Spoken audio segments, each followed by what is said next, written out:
자, 우리나라는요, 안타깝게도 갈등공화국 1위라고 하는 오명을 뒤집어 쓰고 있습니다. 영국 킹스 컬리지와 그리고 이제 여론조사 기관인 LPSOS가 여론조사를 해보니까, 자, 우리나라의 갈등 항목이 7개 부분에서 세계 1위라는 거예요. 좀 안타까운 일이죠, 그죠? 그래서 우리나라는 갈등 지수가 어느 나라보다도 훨씬 높은 이런 이제 환경에 처해져 있습니다. 그래서 우리나라 사람들에게 여론조사를 해봤더니 국민들이 갈등이 있느냐, 갈등을 얼마나 느끼고 있느냐라고 물어보았더니 무려 89%가 갈등을 느낀 적이 있고 갈등을 경험하고 있다, 이렇게 이야기하고 있습니다. 그러니까 갈등이 우리에게 일어나는 이 다반사다, 이렇게 보시면 됩니다. 그러면 이런 가운데 가장 심한 갈등은 뭐냐? 이걸 한번 잘 보시기 바랍니다. 성별 갈등, 이것도 다른 나라에 비해서 배나 높아요. 이제 세대적인 갈등, 지역 갈등, 정치적인 갈등, 이념 갈등, 노사 갈등이 있는데 이 중에 압도적인 1위가 어딥니까? 정치권 갈등이에요. 근데 여러분 잘 보십시오. 요게 정치권 갈등이 이게 참 안타까운 현실인데, 자, 지역 갈등은 45%밖에 되지 않아요. 최하 수준입니다. 다시 말씀드려서 우리 국민들 간에는 갈등이 없어요.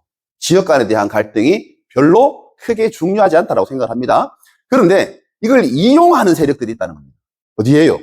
그게 정치권이라는 겁니다. 이 정치권이 지역 갈등을 조정하고 이걸 통해서 이 자신의 어떤 그런 목적을 이루려고 하는, 그렇기 때문에 정치권 갈등이 무려 89.5%에 이르고 있다는 겁니다.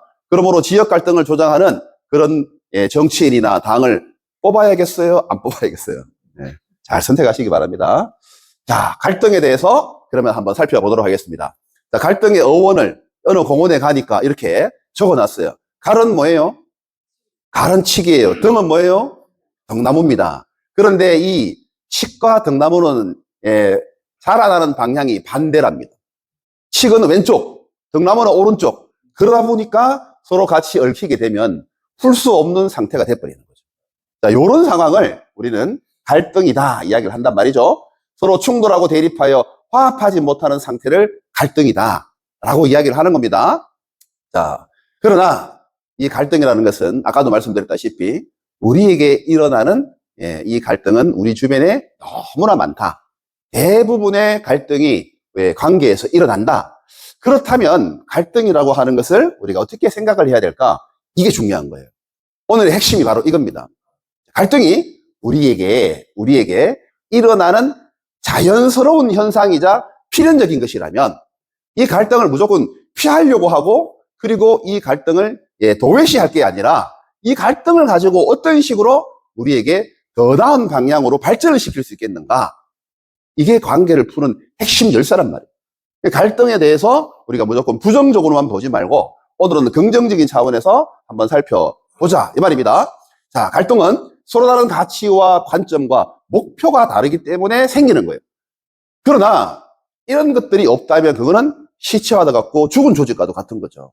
사람이 살아있기 때문에 서로 갈등이 생기는 거고, 함께 잘해보고자 하는 그런 의지가 있기 때문에 갈등이 생기는 거지 않습니까? 그러면 이런 갈등을, 자, 조직의 다이내믹한 혁신성을 가져오는 이런 긍정적인 요소라고 우리가 인식을 한번 바꿔보자. 그럼 갈등이라고 하는 것이 무조건 나쁜 게 아니라 이 갈등을 잘만 조정을 하면 우리에게 더 나은 방향으로 나갈 수 있는 리더십이 될 수 있다는 겁니다.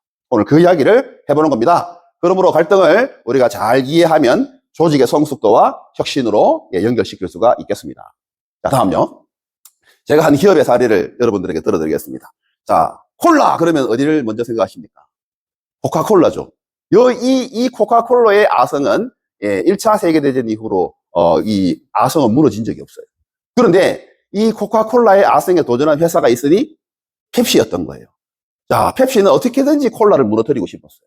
이 콜라를 무너뜨려야 자기가 이제 성장한다고 믿었던 거죠. 자, 이런 이제 그 대립 구도와 긴장 관계가 80년대에 최고조로 달했던 겁니다. 우리가 TV를 틀면 펩시콜라, 코카콜라 선전이 나오고, 그리고 이 스포츠 채널을 보아도 펩시와 그리고 이 코카콜라의 그런 이제 대결 양상들이 보이기 시작했다는 겁니다.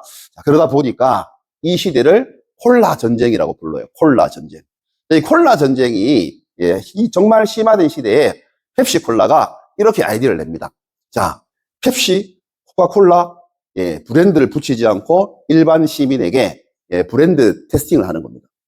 그래서 이걸 보여주고, 자, 어느 게 더 맛있느냐? 라고 하니까 의외로 펩시가 많았던 거예요. 이걸 대대적으로 홍보를 한 겁니다.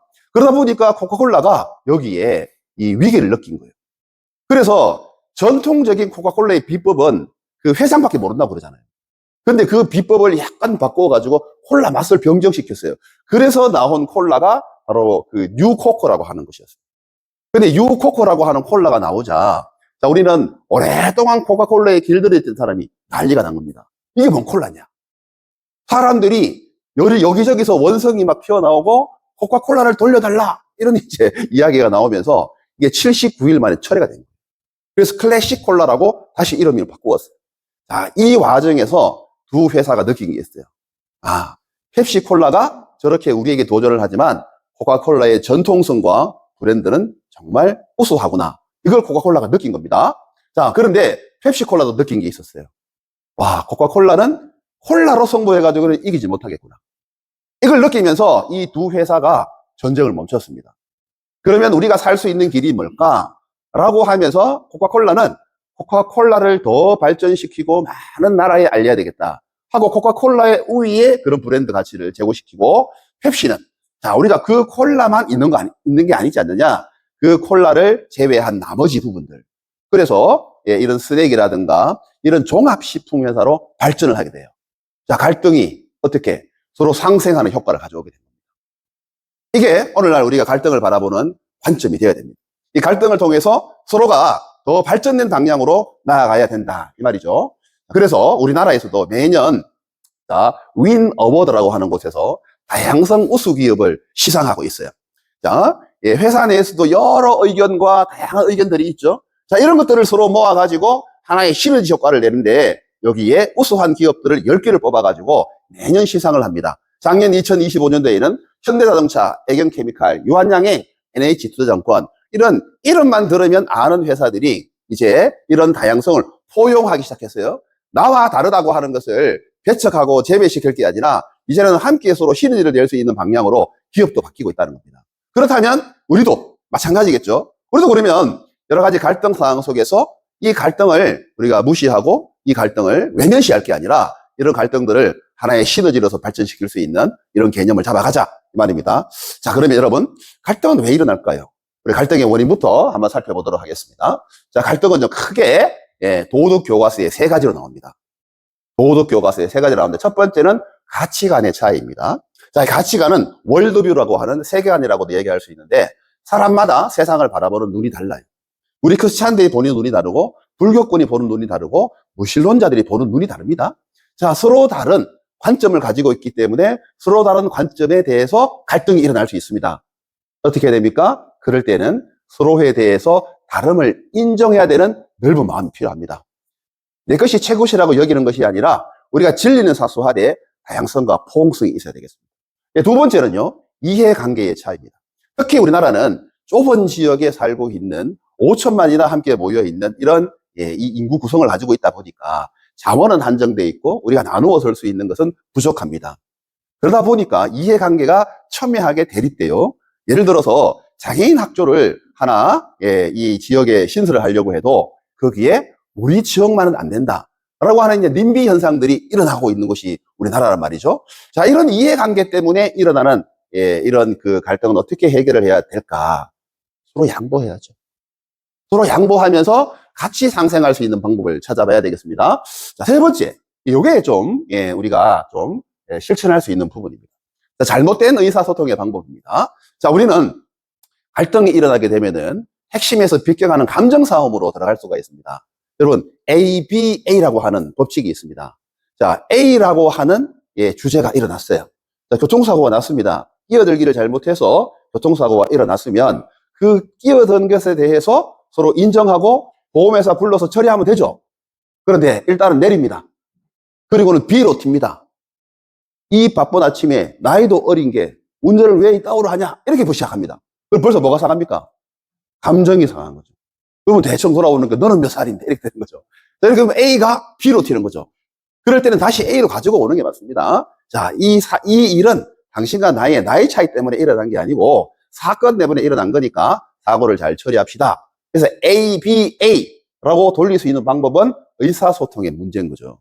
서로 무례하지 않고 예의 바르게 서로 같이 그 본질에 이렇게 해결하는 방법이 있다. 자, 그런데 오늘 우리가 살펴본 교재에는 더 핵심적인 이야기를 하고 있습니다. 자, 이렇게 갈등이 일어나고 있는 원인은 우리의 마음속에 있다. 자, 야고보서에 보니까 너희 중에 싸움이 어디로부터, 다툼이 어디로부터 나느냐, 갈등이 왜 생기느냐, 이 말을 성경이 하고 있는 거예요. 갈등이 왜 생기느냐? 그 갈등은 너희 지체 중에서, 너희 가운데에서 싸우는 정욕으로부터 나는 것이 아니냐, 정욕으로부터 나는 것이 아니냐, 욕심으로부터 시작되는 것이 아니냐, 나만을 위한 그런 생각으로부터 나는 것이 아니냐라고 이야기하고 있습니다. 자, 한 예를 들겠습니다. 인류 최초의 갈등과 살인사건, 창세기 4장에. 창세기 1장과 2장에 하나님께서 아름다운 이 세상을 창조하시고 그 가운데 우리 인간을 두셨습니다. 아담과 하와는 하나님의 말씀을 통해서 그 에덴 동산에서 모든 것을 가질 수 있는 자유와 권리를 하나님으로부터 받았습니다. 그런데 창세기 3장에 우리 인간은 하나님을 거부하는 죄를 짓게 되고 그 죄로 말미암아 그 에덴 동산에서 쫓겨나게 됐어요. 그 에덴 동산에 쫓겨난 아담과 하와는 자녀를 낳았는데 그 첫째 아들과 둘째 아들이 갈등의 상황으로 들어간 겁니다. 그 갈등의 장소는 예배의 장소였어요.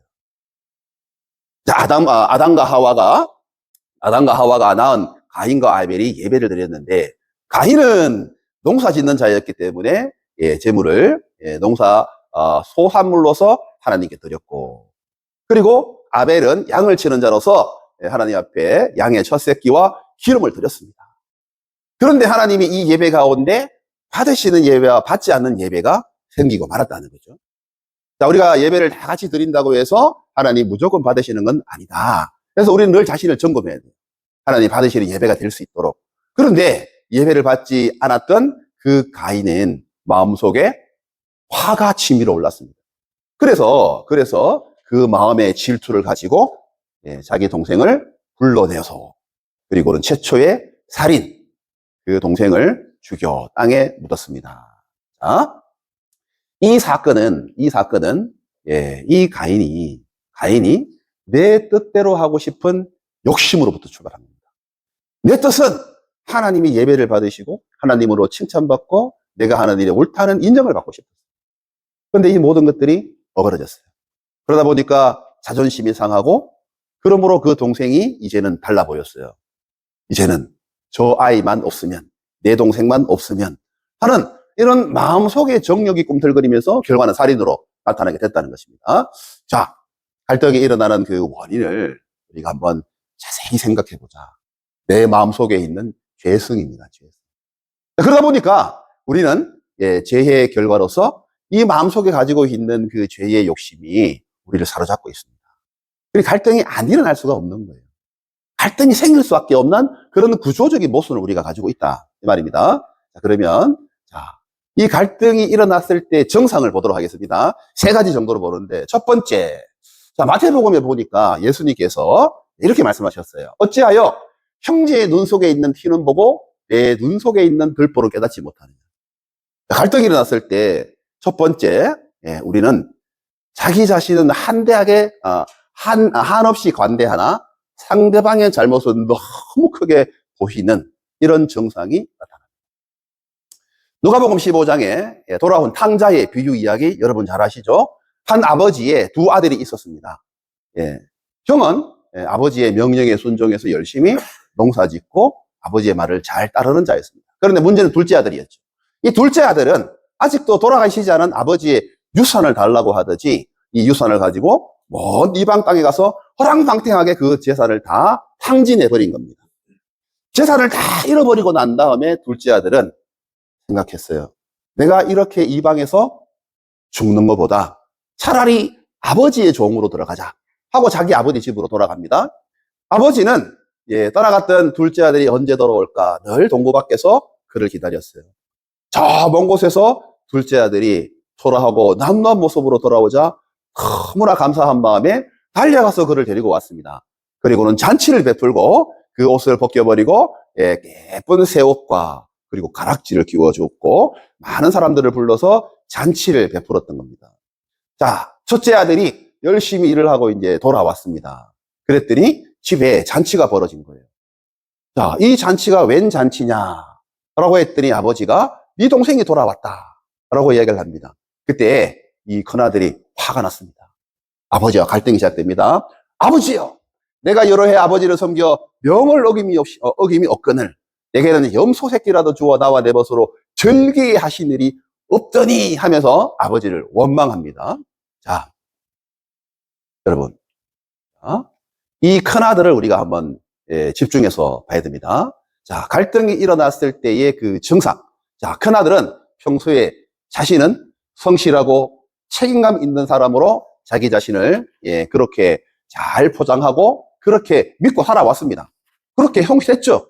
그런데 갈등이 일어나게 되니까 그 갈등을 통해서 자신 속에 가지고 있던 비교의식, 억울함, 자기의 이런 것들이 이제 드러나게 된 겁니다. 자, 그러다 보니까 갈등이 일어나게 되면 그 정상이 자기 자신은 못 돌아보는 거예요.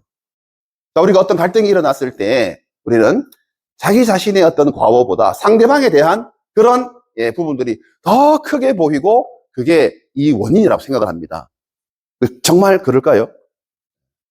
이 갈등이 일어났다는 것은 둘 다 사실은 여러 가지 문제가 있고 또 이 여러 가지 어떤 그런 이유 때문에 일어난 것인데 그런데 그걸 객관적으로 보지 못해요. 오히려 다른 상대방에 대해서 더 큰 이런 티를 찾아내는 겁니다. 근데 하나님 우리에게 뭐라고 하십니까? 네 들보를 봐라. 나에게도 더 큰 문제가 있을 수 있다라고 하는 겁니다. 자, 두 번째 보겠습니다. 1906년도에 그때 당시에 포드가 이 마차를 대신해서 자동차를 생산하는 이런 회사로서 전 세계적으로 엄청난 센세이션을 일으키게 됐습니다.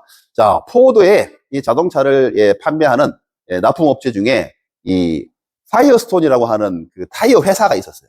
근데 이 타이어 회사가 이제 포드하고 손을 잡으면서 굉장히 이제 같이 성장을 하게, 동반 성장을 하게 됩니다. 자, 이때 이 1906년도에 이 두 회사가 서로 제휴를 맺으면서 제휴를 맺었을 뿐만 아니라 사돈까지 맺게 됩니다.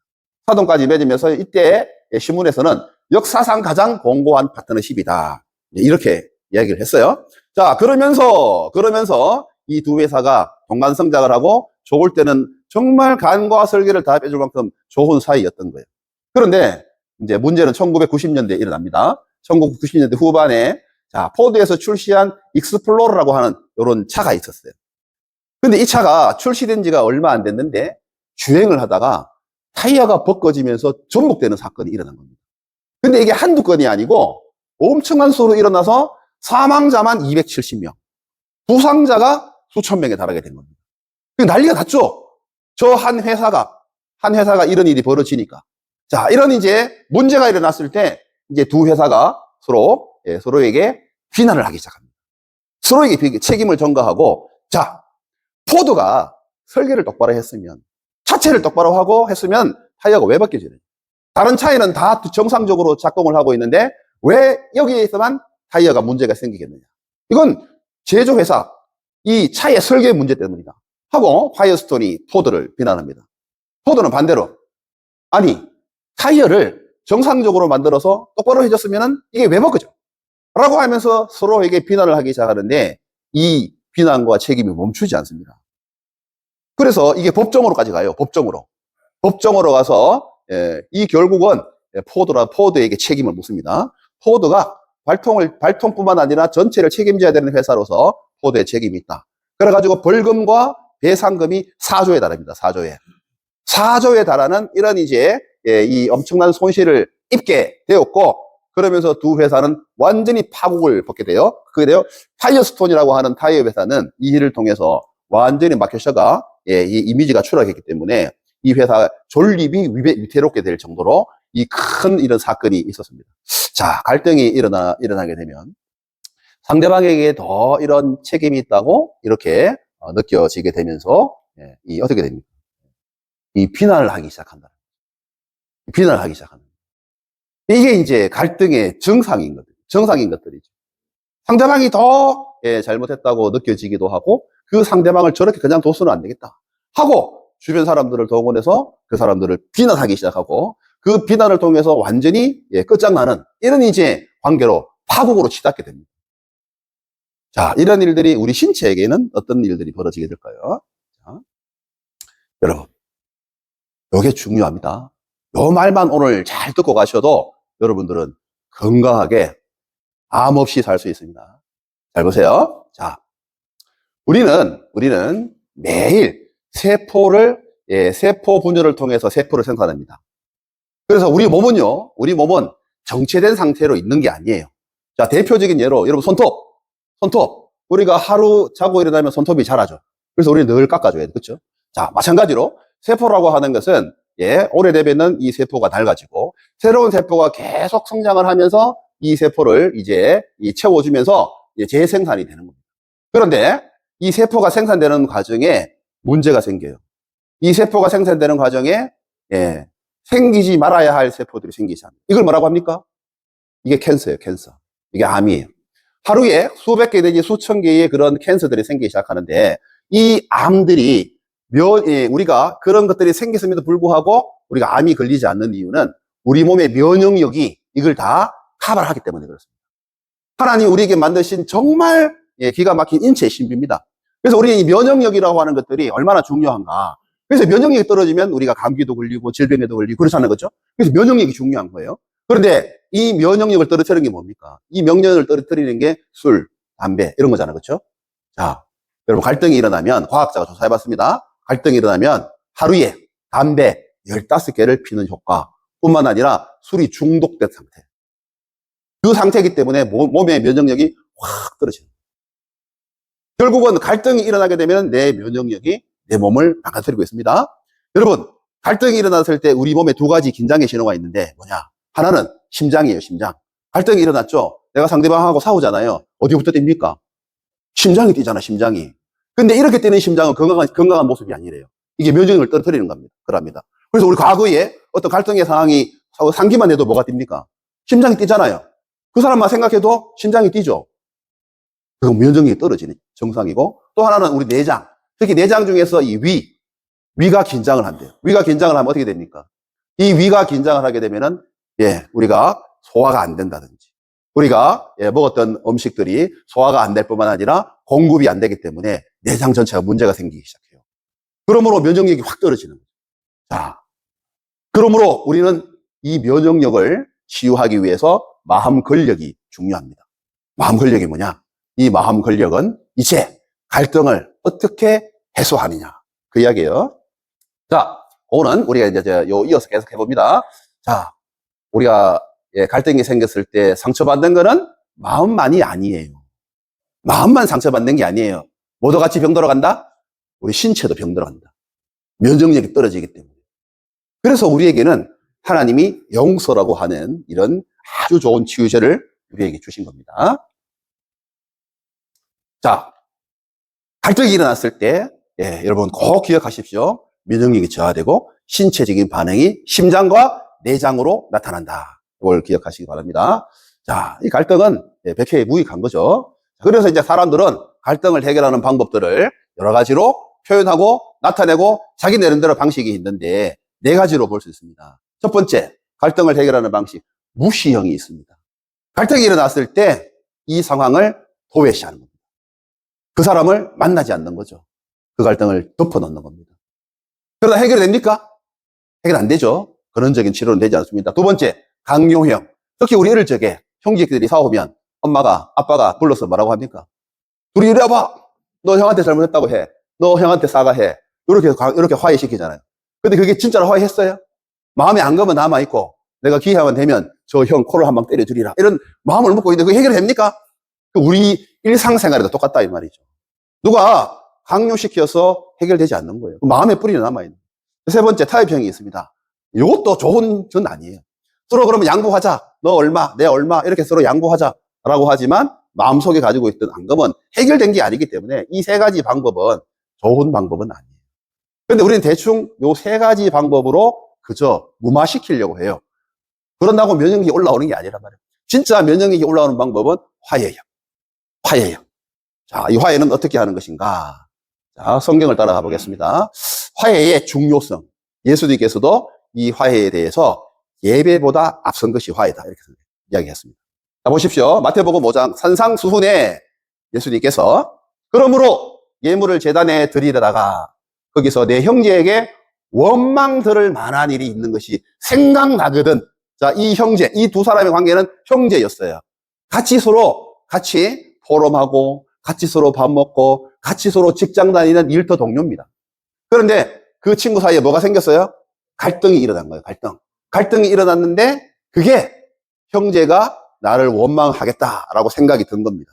부부간에 서로 같이 잘 지내다가, 내가 이게 우리 집사람한테, 우리 남편한테 이게 원망이 되겠다. 이런 생각이 난 겁니다. 그럴 땐 예배 스탑이에요. 이 사람은 지금 예배 자리가 있는 거예요. 예배 스탑. 예배 드리기 전에 예물을 제단 앞에 두고 헌금하기 전에 먼저 찾아가라.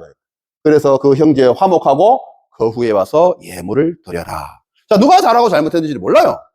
그런데 예수님께서 명령하시기를, 자, 그 형제를 위해서 명령했겠습니까? 그 사람을 위해서. 네가 그 마음에 원망을 품고 들어올 것이 아니라 네가 잘하고 잘못을 떠나서 네가 먼저 그 친구와 화해하고 다시 이 자리에 와라. 예배보다 중요한 게 화해다 라고 예수님이 가르친 겁니다. 자, 이걸 그 사람을 위해서 말한 걸까요? 저는 아니라고 봅니다. 하나님이 우리가 원수를 용서하라 할 때 원수를 위해서 그렇게 이야기했을까요? 우리가 용서하지 못하고 마음에 분노하고 명령에 떨어지는 갈등 속에 있다면 내가 먼저 마음을 풀어버려야 됩니다. 내가 먼저 하나님 앞에서 이 부분에 대해서 먼저 이 하나님 앞에서 내려놓아야 됩니다. 그러므로 말미암아 그 사람이 삽니다. 그 사람이 먼저 삽니다. 그러므로 남을 비난하면 남이 죽는 게 아니라 내가 먼저 죽는 거예요. 자, 성경적 원리를 바탕으로 한 일터 적용 원리가 오늘 4가지로 나와 있습니다. 먼저 자기 성찰부터 시작하자. 자, 이게 무슨 말입니까? 자, 갈등이 일어났을 때, 내 자신도 돌아보자. 나는 잘못한 것이 없나. 두 번째, 상대방의 입장을 한번 생각해보자. 내가 상대방의 입장에서 그 사람이 왜 그렇게 얘기했지? 그 사람이 나에게 왜 그렇게 화가 났지? 그 사람이 나한테 왜 이렇게 나쁜 말을 했지? 한번 입장을 바꿔서 생각해보자. 세 번째, 자, 우리는 문제가 감정으로 갑니다. 감정으로 가면은 끝입니다. 대부분 그렇죠. 그런데 문제는 문제고 사람은 사람이다. 그래서 그 문제를 잘 해결하면 사람은 다시 친해질 수 있는데 문제와 사람이 같이 합쳐지게 되면 사람도 끝인 거예요. 네 번째, 야, 먼저 손을 내밀어 화해를 선택하라. 내가 별 잘못이 없어. 그럼에도 불구하고 먼저 손을 내밀어 화해를 선택하라. 이게 면역력을 증가시키는 일이고 이게 하나님이 명령하신 말씀을 따라 사는 것입니다. 쉽지 않죠. 이렇게 설교하는 저도 쉽지 않아요. 쉽지 않은데 이게 하나님의 말씀이고 기준입니다. 자, 그래서요. 자, 구약의 제사를 통해서 하나님이 화해를 가르치는데, 자, 구약의 제사에 5가지가 나오죠? 자, 5가지. 제가 암송하는 방법을 가르쳐 드립니다. 변소 화제건입니다. 변소가 화제가 났어요. 변소 화제건이 5가지 제사 방법입니다. 번제, 소제, 화목제, 속제제, 속건제. 아시겠죠? 자, 이렇게 중에 화목제가 있습니다. 화목제. 난 처음에 이게 한자로 써있기 때문에 화목제가 뭔가 그랬더니 화목하게 하다 이런 표현인데 영어로 보니까 peace offering. 평화를 위해서, 화평을 위해서, 화해를 위해서 드리는 제사인 겁니다. 자, 감사제와 서원제와 자원제가 있는데, 자, 이 제물은요, 정해져 있어요. 소, 아니면 양염소예요. 덩치 큰 것들이. 자, 덩치 큰 것들을 이제 드리고 난 다음에 그 화목 제물은 제사장에게 드린 게 아니라 거기에 제사 드린 사람 모두 모여서 식사를 같이 해요. 서로 음식을 나누어 먹습니다. 근데 여러분, 소가 한 마리 잡으면 몇 킬로 정도 됩니까? 작은 소도 600kg. 큰 소는 1톤 나오죠. 자, 600kg 소를 600kg 소를 잡으면 몇 사람이 먹을까? 한 사람이 1kg를 먹어도 600명이 먹잖아요. 엄청난 이런 양을 잡아놓고 하나님이 이 오프링, 피스 오프링, 화목 제물을 가져다가 제사를 드리고 난 다음에 모두 나누어 먹어라. 자, 600명을 불러 먹으려면 그 중에 나하고 친한 사람, 나하고 정말 잘 지낸 사람, 내가 친해지고 싶은 사람도 부르지만 반대로 정말 밉고 꼴보기 싫고 같이 안 하고 싶은 놈도 불러야 돼요. 그래야 600명이 최고죠. 자, 하나님이 뭘 원하시는 겁니까? 자, 우리에게 제사를 지내고 난 다음에 서로 식탁의 교제를 통해서 하나님이 화평과 화해를 나누라고 하시는 거예요. 자, 우리가 그 사람과 화해하고 화평하는 방법은 성경을 따라가면 같이 식사하는 자리를 자꾸 가져야 돼요. 식탁의 교제는, 식사의 교제는 화목과 화평이 이루는 자리죠. 한번 생각해 보세요. 미운 사람하고 식사 같이 할 수 있어요? 부부가 서로 사이가 안 좋으면 밥도 같이 안 먹어요. 그렇죠? 그런데 서로 사랑하면 내 입에 있던 것도 넣어주고 싶어. 그래요, 안 그래요? 그러니까 식사의 자리는 화평의 자리입니다. 그리로 부르는 겁니다. 하나님이 이리로 부르셔서 함께 소통할 수 있는 환경을 만들어주신 겁니다. 그러므로 화목제를 드림으로 이스라엘 백성들이 그동안에 쌓인 미움과 갈등을 털어내고 함께 식사를 하면서 서로 나누는 자리가 되어라. 이렇게 화해를 가르쳤던 겁니다. 자, 마지막. 자, 갈등은요, 그 사람의 인격, 그리고 그 공동체의 수준을 드러내는 계기가 됩니다. 이 말을 통해서 우리 인격의 수준이 어디인가, 우리 공동체의 수준이 어디인가, 우리 한번 돌아봐야 됩니다. 단계가 있다면 우리가 아직까지 높은 단계로 올라가지 못했을 수 있습니다. 자, 그러나 앞으로 이런 갈등은 계속해서 일어납니다. 우리가 살아있는 한 갈등은 계속해서 일어나요. 가족에서 간의 갈등도 일어나고, 교회에서도 갈등도 일어나고, 우리 직업 일터에서도 이런 갈등은 일어나요. 그러다 그런 갈등들을 이제 서로 상생하고, 서로 함께하고, 그 갈등을 통해서 더 나은 방향으로 풀어가야 할 리더십을 여러분들이 배우셔야 됩니다. 성숙한 리더는 갈등 속에서 관계를 회복시키고 공동체를 세우는 겁니다. 오늘 이 말씀을 통해서 여러분들에게 갈등에 그런 관계가 있다면 오늘 이 자리를 통해서 다 내려놓고 용서하십시오. 여러분들이 면역력이 올라가는 거예요. 하나님께서 여러분들에게 그 길을 통해서, 용서를 통해서, 화해를 통해서 하나님 나라 일을 하십니다. 거기에 크게 쓰임받고 하나님 나라의 평화를 가져오는 여러분 되시길 우리 주님의 이름으로 축복합니다.